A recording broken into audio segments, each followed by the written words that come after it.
Le manque de confiance en toi est la cause principale qui t'empêche d'avancer dans la vie. C'est à cause du manque de confiance que tu portes en toi, que tu n'oses pas prendre des actions, que tu n'oses pas parler aux gens, demander pour les opportunités, prendre les opportunités.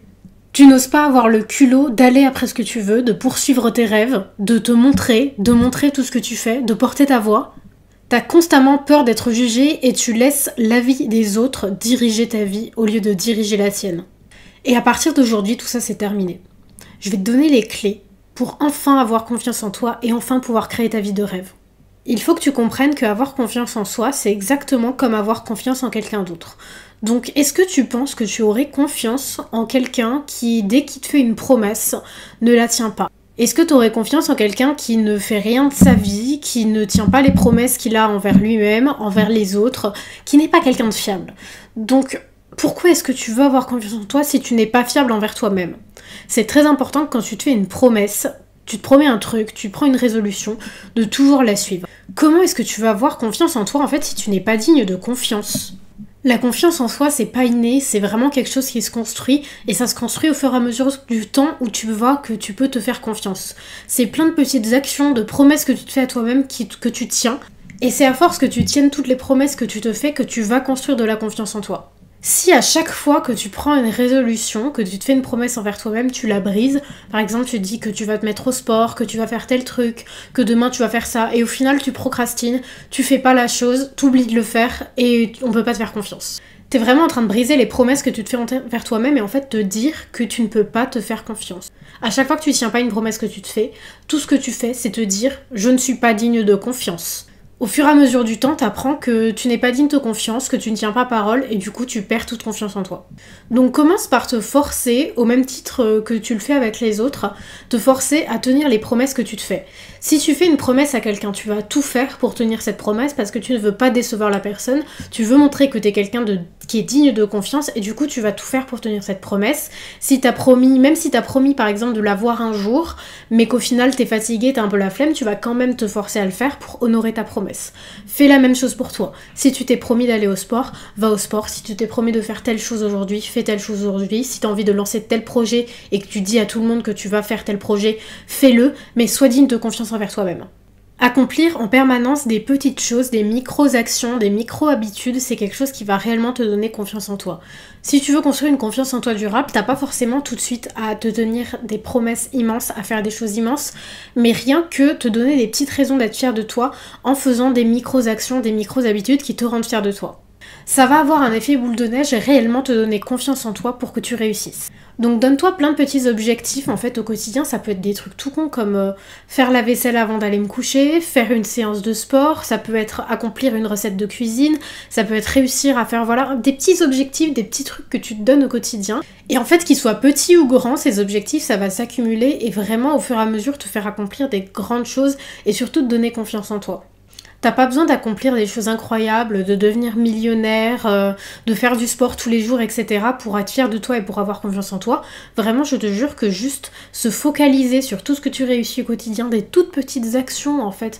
Ça peut être même lire 5 pages d'un bouquin, mais juste se donner plein de petites choses qui vont te donner des raisons d'être fier de toi.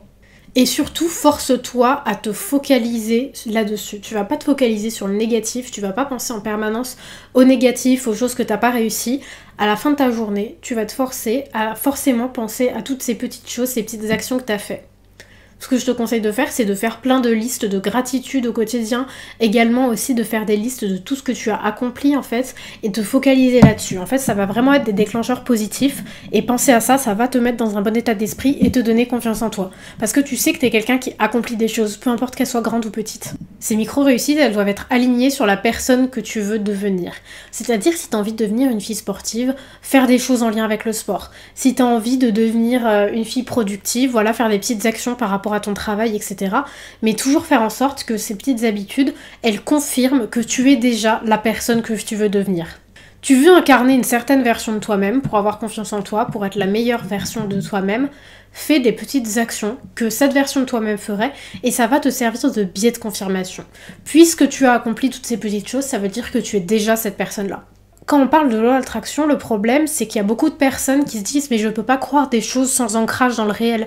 J'ai aucune preuve que c'est réel, que je vais réussir à avoir ça dans la vie, donc comment est-ce que je peux faire pour réellement croire à la loi d'attraction et pas avoir de croyances limitantes? C'est très simple, il faut que tu te fournisses des preuves.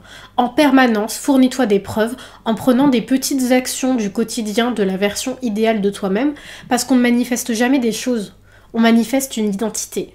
Tu manifestes la future identité de toi-même. Tu manifestes pas une somme d'argent, tu manifestes pas une relation, tu manifestes une vie en fait et une identité de toi-même.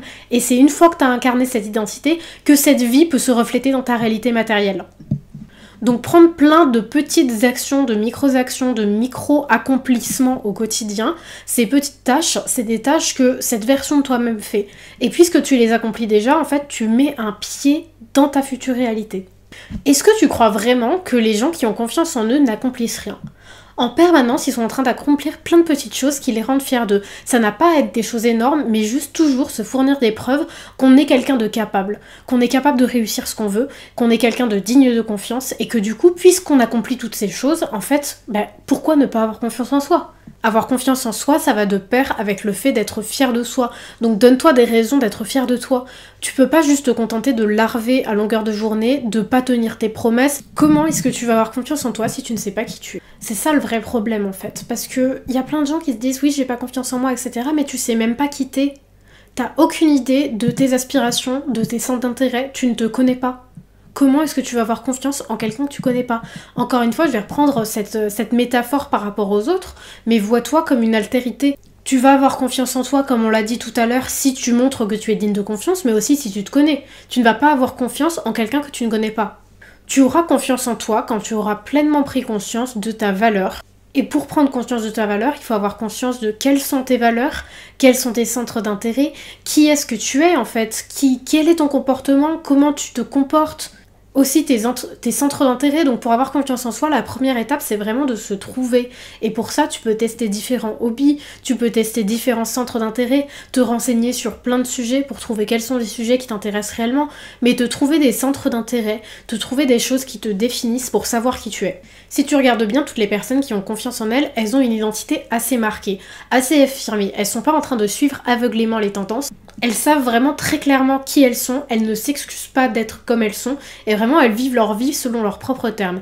Et ça c'est parce qu'elles se connaissent, elles ont une connaissance parfaite de qui elles sont, de leurs qualités, de leurs défauts, de leurs centres d'intérêt, de qu'est-ce qu'elles aiment, de qu'est-ce qu'elles aiment pas, de quelle est la vie qu'elles veulent construire.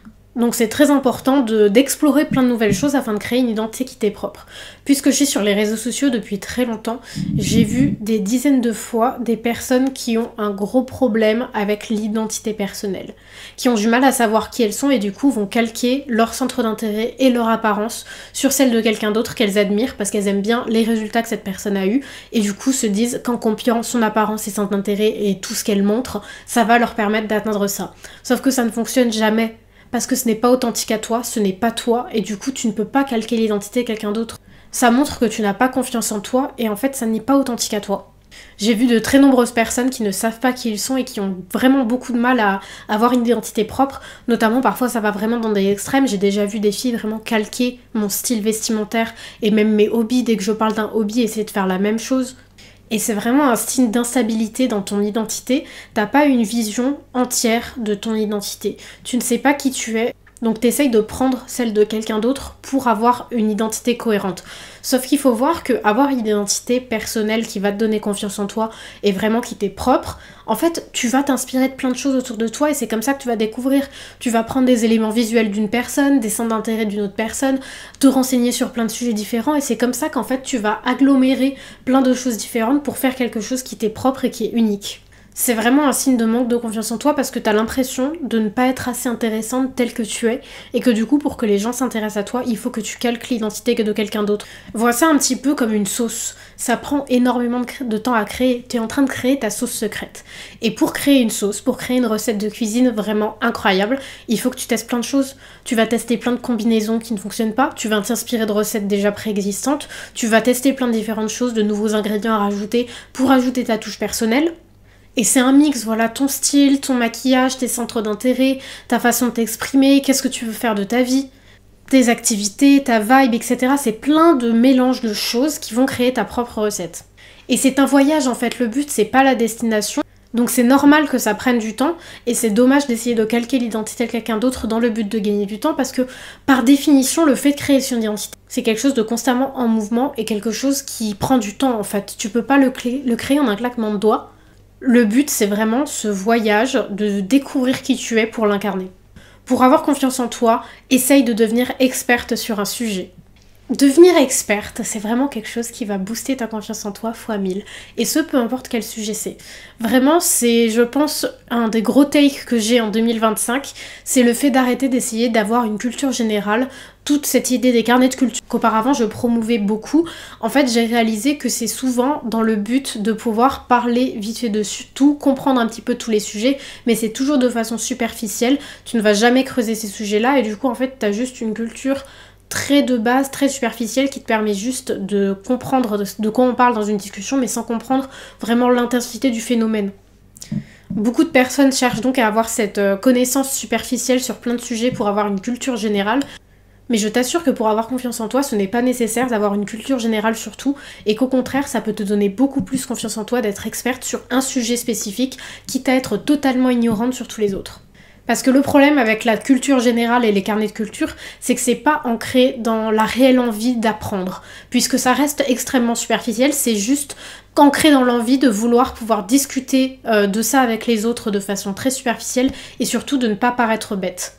Et le problème, c'est ça. C'est que tu fais ça pour ne pas paraître bête, pour ne pas paraître ignorante. Donc ça montre que tu n'as pas confiance en toi si tu cherches à prouver une certaine culture générale.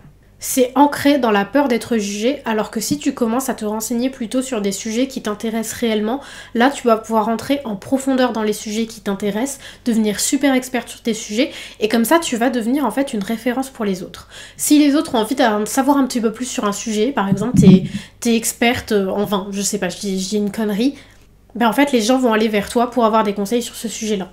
Tu n'as plus peur de te retrouver dans des situations d'ignorance où tu ne sais pas de quoi les gens parlent parce que tu as suffisamment confiance en tes zones de génie, en tes zones d'expertise. Et je réalise de plus en plus que avoir confiance en soi, c'est aussi admettre notre ignorance. C'est pas faire semblant qu'on sait vaguement de quoi on parle alors qu'on maîtrise pas du tout le sujet, mais c'est oser dire haut et fort que bah non, je sais pas, mais aussi ça ne m'intéresse pas.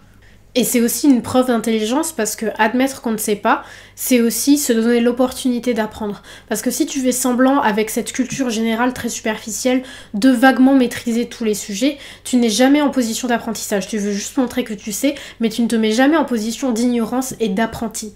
Admettre qu'on ne sait pas, c'est vraiment la clé pour apprendre et pour se développer. Donc tu ne vas plus chercher à prouver ta culture générale en essayant de savoir quelques notions sur plein de sujets, mais plutôt t'intéresser pour de vrai à certaines choses qui t'intéressent vraiment. Et pour ça, vraiment, regarde des documentaires, lis des livres, etc. Et c'est comme ça que tu vas trouver des sujets où tu te dis « j'ai envie de creuser ce sujet, j'ai envie d'en savoir plus ». Et après, tu vas creuser à fond, tu vas lire des bouquins, regarder des documentaires, etc. Et au-delà de ça, tu vas aussi prendre confiance en toi parce que c'est en quelque sorte aussi un flex. Tu sais que tu es experte sur ce sujet, tu as confiance en tes connaissances et tu vas avoir ton entourage, tes proches, etc. qui vont également te considérer comme une référence dans ce sujet-là. Tu vas avoir confiance en toi parce que tu es réellement calé sur le sujet. Ce n'est pas une connaissance superficielle où à chaque phrase, tu as peur que ça soit un élément que tu connaisses pas et que du coup tu maîtrises plus la conversation. Là, tu maîtrises réellement le sujet et tu admets que tu es ignorante sur les autres. Et surtout, quand on parle, on voit que tu sais réellement de quoi tu parles et ça impose le respect. Et dernière chose pour avoir confiance en toi, c'est vraiment apprendre à t'aimer en intégralité. C'est-à-dire aussi avec tes défauts.